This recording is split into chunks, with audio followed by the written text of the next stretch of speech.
The names.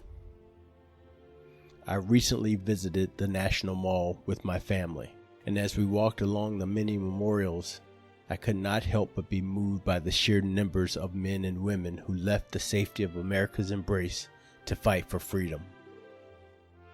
Not just for the freedom of Americans, but for the freedom of people both known and unknown to them in places they had never heard of. When I got to the Vietnam Memorial, known as the Wall to those of us that care enough to acknowledge our history, it hit me.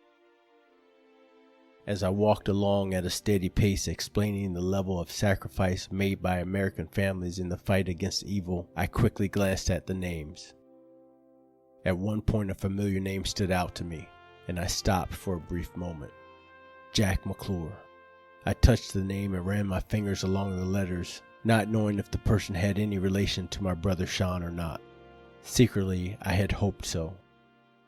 We quickly moved on, and then I couldn't help but recognize more and more names. Cookingham, Kimbrough, Miller. The names just kept appearing, and then I thought, there is not likely to be a name on the wall that would be unfamiliar to most Americans. It spoke to me. The wall spoke to me and told the story of so many families whose legacies are sewn into the fabric of this great nation's history, and the histories of their buddies who returned alive. It is a debt that can never be repaid. I remember admiring the veterans of Vietnam as a young boy, perhaps because I grew up hearing that my oldest brother had served in Vietnam. Once I became a soldier myself, I still admired them, realizing they had combat experience and would be the ones to teach me how to stay alive in the thick wooded environments I would surely find myself in, or so I thought.